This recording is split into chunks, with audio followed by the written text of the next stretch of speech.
It's 10:05. Welcome back. Third hour of the program. TexAgs Radio presented by Scott & White Healthcare, the best minds working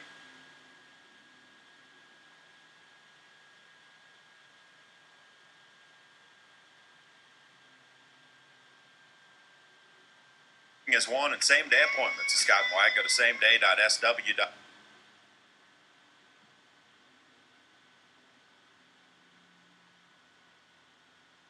Our phone number is 693-1150, 693-1150. If you want to call us up, it is time to talk with former A&M and NFL defensive back Jordan Pugh. 693-1150 on the phones.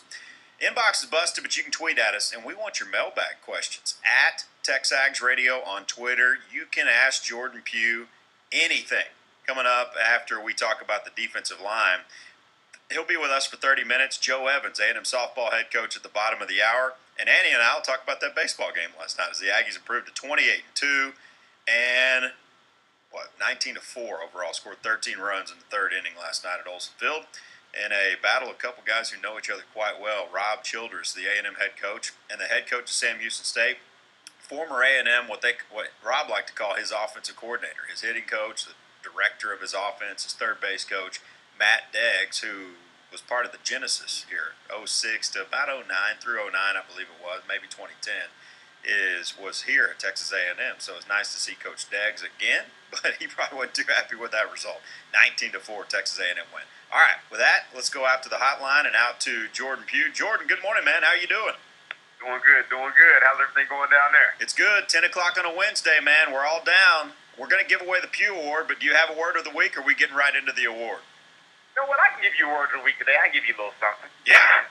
Let's see. The word of the week is this: comparison is dangerous, but contentment is powerful. Now, the reason why I say that is because one of the biggest things is that we all struggle with today is comparison. What we see. We see what everyone else has. We see what everyone else is doing instead of being content with what we have and where we are. We often make the mistake that contentment means that you're not doing anything. We make the mistake that contentment means that you're not productive. And, that's completely wrong. Contentment is understanding your path. It's understanding your purpose. It's ultimately knowing your destiny. And when you figure that out, you're powerful. So always remember that comparison is dangerous, but contentment is powerful. Keep pushing upward and going higher. I like it. Now, for the first time, we're giving away our Pugh Award that's pushing upward, going higher. That's a trademark of Jordan Pugh Enterprises. You can hit him on Twitter at JordanPugh29. Is that the website too, JordanPugh29.com? Yes, it is. That's the website as well. Of course, that was the NFL number. Many of you wish you'd use JordanPugh25.com here for Texas A&M. But that's all right. That's beside the point. Hey, but that National Football League number, man, that's good, and you've marketed that real well. The Pugh Award, tell us about it. Who does it go to and why? Jordan, lay it out for us. Give us the Pugh Award. The Pugh Award. We finally have a winner. Now, when we looked at the Pugh Award, we talked about the three things: passion, purpose, and performance. Yep. When we look at the award winner that we have is our very own. He's an Aggie. Plays on the football team. He was nominated by an anonymous source. He's a fullback and a running back, and his name is Blaine Townsend. Oh, I know Blaine Townsend. Yeah. Oh, yeah. Guy's Blaine jacked. Yep. And when you look at Blaine, man, he had everything that you look for.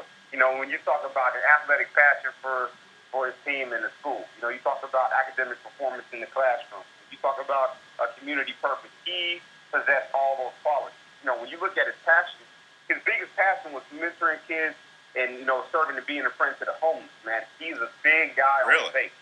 When you talk about his faith, he wants to live his faith out every day, and that's one way that he shows his faith is by doing those things.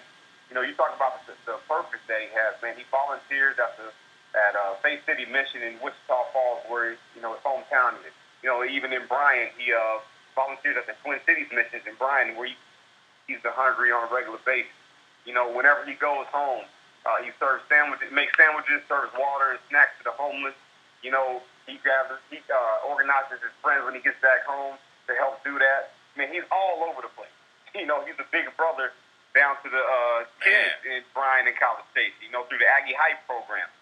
He's literally all over the place. But the one thing that jumps out when you talk about a purpose, when you talk about what he does throughout the community, is he volunteered 1 week in Joplin, Missouri, when they had that huge tornado that came through. And really? He helped clean up.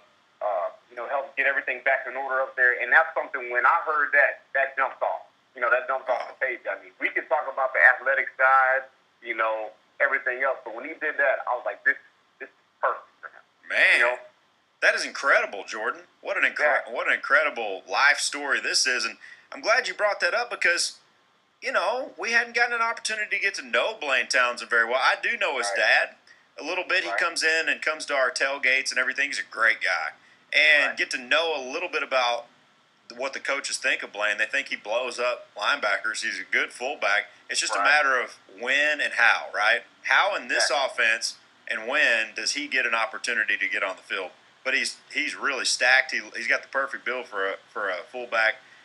But they don't use that position very often. A lot of times they'll prefer to use the tight end, unless they just didn't have one at times last year and had to use a center back there. But a tight end that can do a bunch of different things. So we'll see what he does on the field, but that doesn't matter. The fact that he's not on the field much means we don't get to interview him very much, which means we don't get to hear stories like this. And that's what the Pugh Award's all about. This is not an Aggie football award, is it? This could go to anybody. It just so happened that there's a guy on the A&M football team that none of us know real well who's doing some pretty extraordinary things. I did not know any of this stuff until you just brought it up. Exactly, and that's what we want to do, man. We want to recognize and we want to honor people who are affecting other people's lives, and that's exactly what he does. We can go through the athletic stats and what he does on the field, but this is more important. Speaking athletically, man, you look at him. He was rated one of the top 10 fullbacks when he was in high school. Third in team captain in high school. And I didn't know this about him as well, though. He played third in nationals in weightlifting. That's not surprising. So you talk about how jacked he is. That's a perfect fit. But he knows the platform, though. Now, when you ask him, what drives him to perform, man, it's knowing the platform that he has. You've been able to play football and being at a high level school like A&M and the SEC. He knows he has a platform that'll open doors to talk to people, talk to his heart is with homeless and youth. And so that opens up that door. And so that's what drives. That's what his purpose is. And when you get a story like this, it's something that you just have to jump on. Wow. Well, Pugh Award winners will get some Jordan Pugh swag. Again, you can get shirts and hats at jordanpugh29.com. Now, you don't want to get whacked by A&M compliance. They can snipe you a little bit because they got to do their due diligence. He is a walk-on, though, and you are a player. So I can imagine that you'll be able to hook him up with a hat or a shirt, but you'll do your due diligence on that, and then at the end of the day, his dad's such a good guy, he might just need the shirt more than anybody, so that's good. Yeah, we can do that as well, too. Jordan, you released the first watching tape breakdown on Monday, and we looked at Devontae Harris, kind of the ins and outs, and we picked some of the good things he was doing and trying to glean that. We talked about the good and the bad, but what was your reaction to what our subscribers on TexAgs thought of our first full-fledged tape breakdown with you? Well, my reaction was, I loved it. I loved the fact that they were engaged. I loved the fact that, it was something that was new and informative too. When you have the tape breakdown, man, the thing that I loved the most was how excited everybody got about Devontae. Yeah. Because what I wanted to do, I wanted to show, people that, yes, we had problems in the secondary last year, but there's hope in the secondary. There's the athletic ability, there's the talent, and there's something there that can take this defense to a top 25 defense. You're liking this media thing, aren't you, Jordan? Oh, I love it. Oh, I'm loving it. You already know that. Was this something that when you were playing, maybe at A&M or at some point along the way in the NFL, that you thought, you know what, this isn't going to last forever, playing, the body breaks down, things like that, but did you ever think media would be your route, or at least one of your routes? I know you've got about 10 irons in the fire. Man, it's something. I'll tell you this. I've had people tell me all the time, in particular my mom, that being in front of the camera is part of my call. I'm kind of like, all right, I'll figure it out when it happens. Mm-hmm. But then when I had more and more opportunities to speak, with my speaking business that I go out and do motivational, inspirational speaking. Yep. And then the more and more times that you get interviewed, and then you're hearing people who interview you tell you that, hey, man, you may have a career in this. I was like, you know what, maybe I need to start listening. And so the more and more I did it, the more and more I started to fall in love with it, and that's where I'm here now. And I love doing this. It keeps me involved with the sport that I love, and it lets me do what I love as well, and where I get to impact people. I get a platform in that aspect, so I love it. Are you trying to play still, Jordan, or are we moving on? Still trying to play. Trying to play. I was in, matter of fact, I was in New York about 2 weeks ago, 2 or 3 weeks ago, up there with the Jets. So, everything's working out. We'll see what happens. So we're still maneuvering in that aspect. Oh, that's outstanding. And one more thing here, Jordan. I want to get through the inside the D line. You mentioned 3 weeks ago about your ear injury and actually losing your hearing. I want to save time for this because we've consistently had another mailbag question that have been coming in about that. People want to hear a little bit more about your story because talk about pushing upward and going higher. You lost hearing in one ear while playing in the National Football League and lost your balance, vertigo, and all kinds of stuff. But let's get in the D-line when we come back, and I want to save time. If we get to one mailbag question, that needs to be it. A&M's got a pitcher on its baseball team who's a freshman who was born with 50% hearing loss, and he couldn't hear the birds chirp and the crack of the bat and everything, and he almost quit the game. He got some hearing aids. Everything changed. He now throws 96, 97 miles an hour. His name's Kason Sherrod. He's going to be really good. And I think Kason Sherrod's story is inspirational to others. And I think not enough people know your story, which is also inspirational to others. So we're going to save time for that, JP. All right, let's do it. All right, timeout. Jordan Pugh coming up next. We'll talk about the defensive line. And he's got 4 names in particular, a couple of players currently on the roster, and a couple of recruits that he wants to specifically highlight and the strength of this defensive line under John Chavis's watch with Terry Price coaching the defensive ends and Mark Hagan coaching the defensive tackles. Some defensive talk and a mailbag coming your way next. TexAgs Radio presented by Scott & White Healthcare. This is It is 10:20, Sports Radio 1150 The Zone. Gabe Bach with Jordan Pugh on the Mac Resource Computers hotline. Our phone number is 693-1150.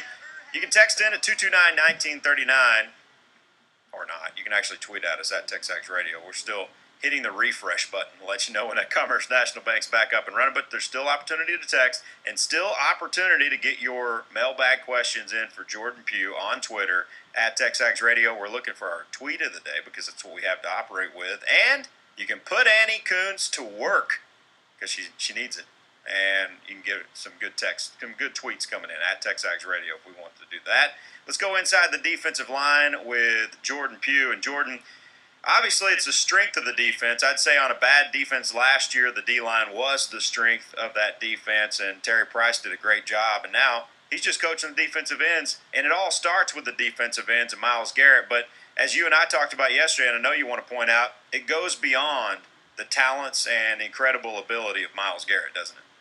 Right, it does. It does. When you look at the D-line has to be – it's probably the most important factor of the team this year, if you really want to look at it. Because you look at the defense last year, they ranked 102nd in total defense in the nation.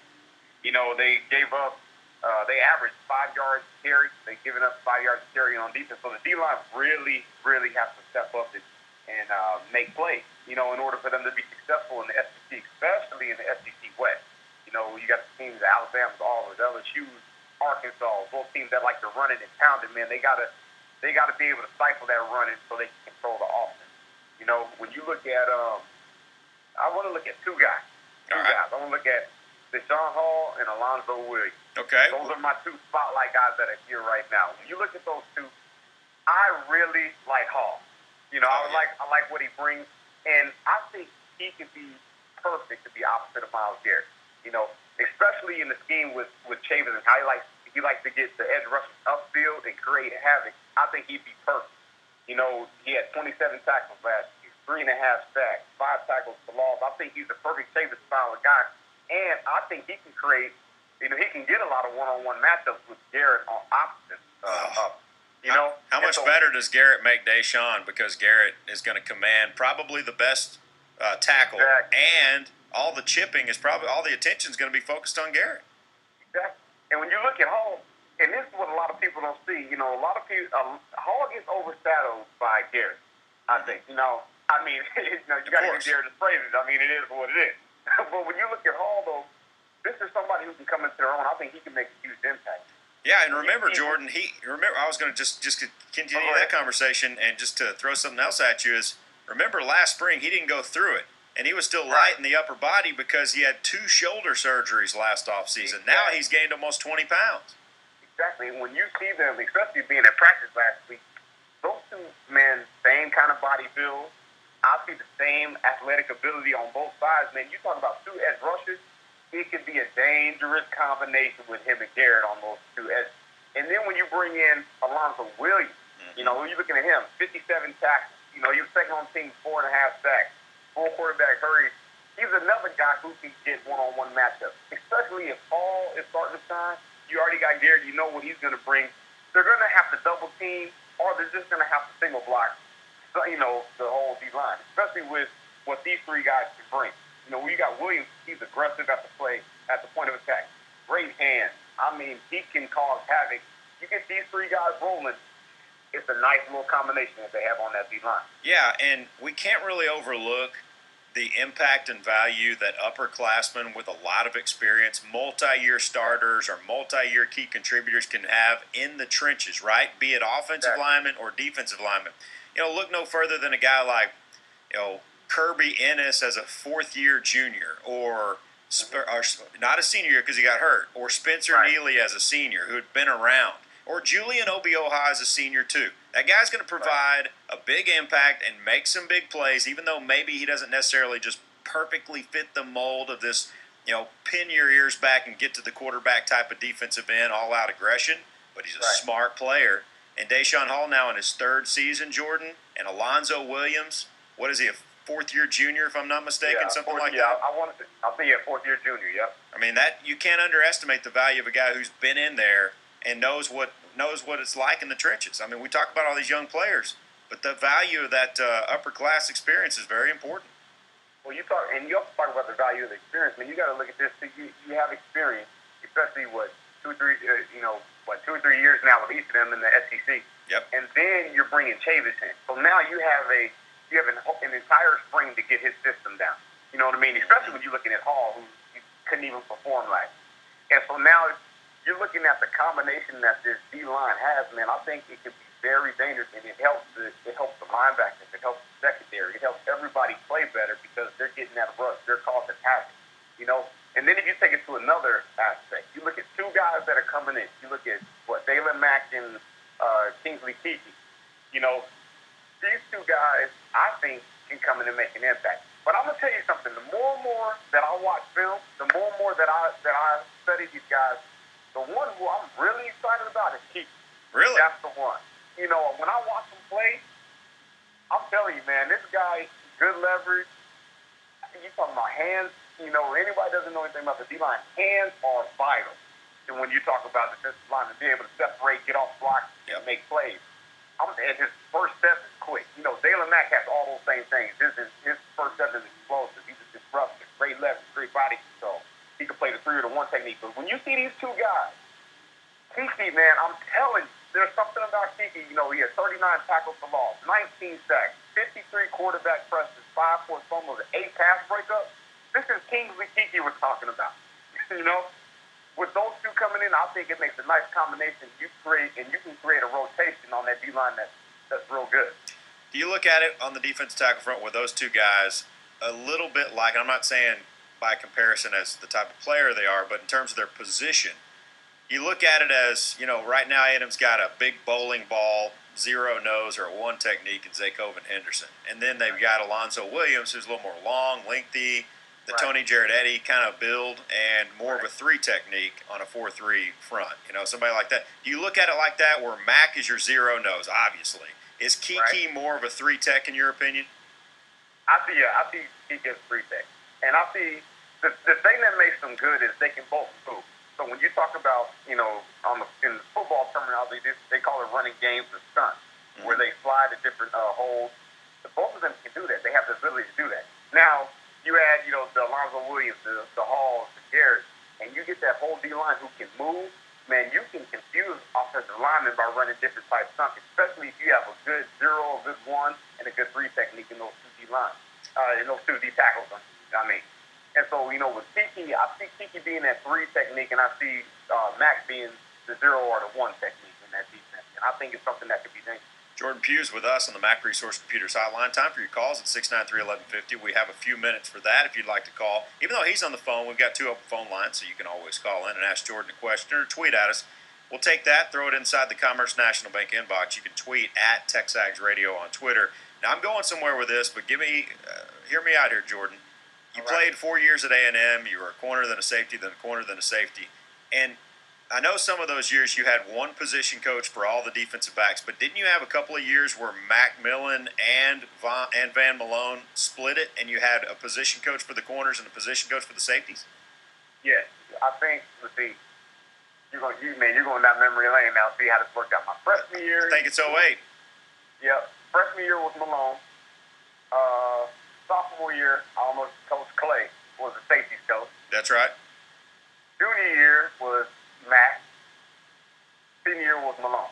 Yeah, that's how it worked out. So every year but one, I think your first year, Malone handled everything, I want to say. Yeah, he was safeties and corner, yeah. So you've seen it both ways is what I'm talking about. Well, right. A lot of these guys currently on campus have seen it both ways on the defensive line.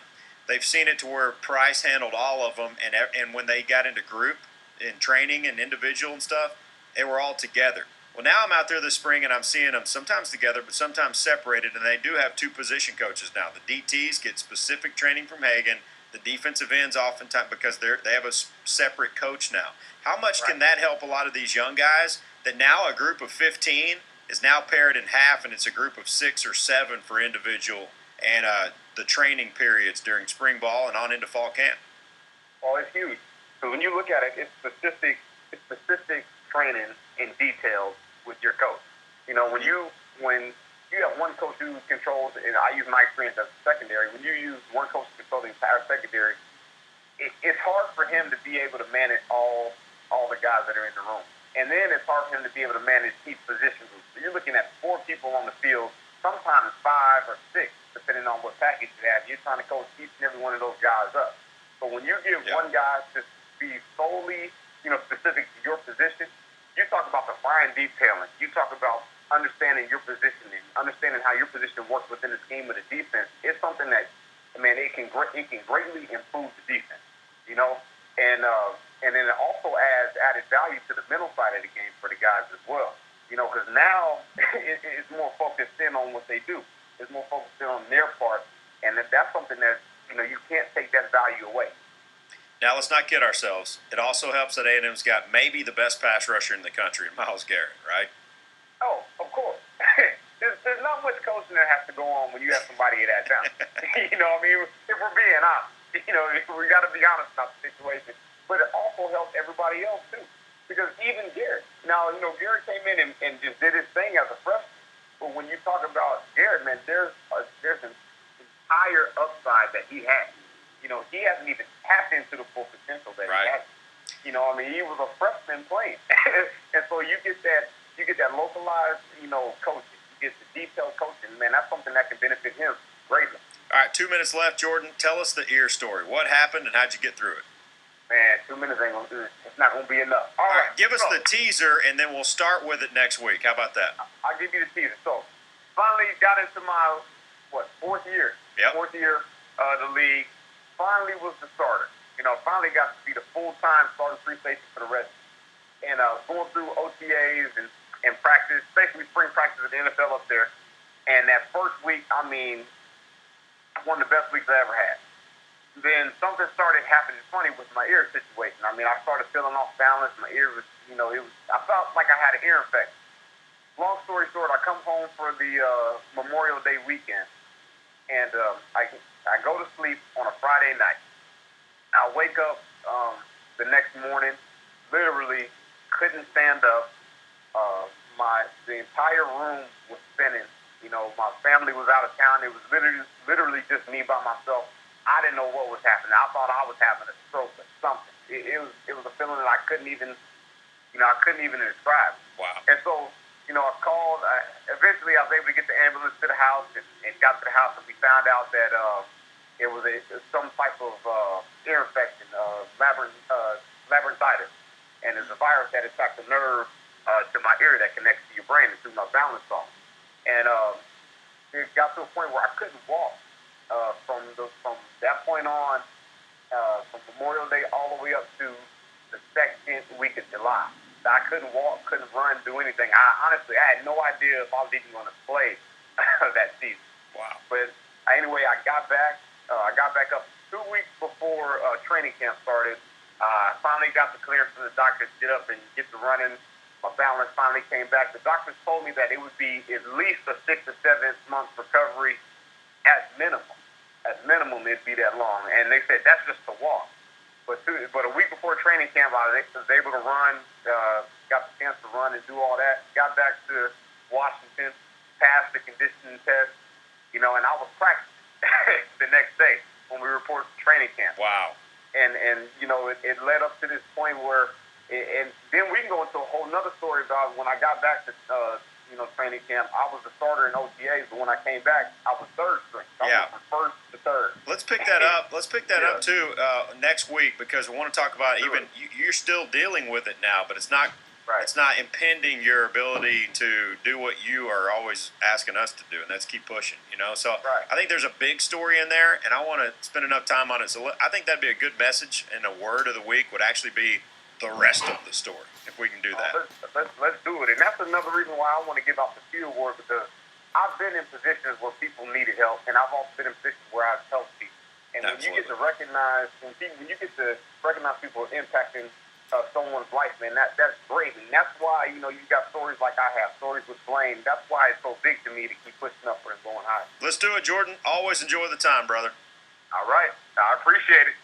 Jordan Pugh, JordanPugh29.com, former A&M and NFL defensive back. We'll take a time out, come back, talk softball.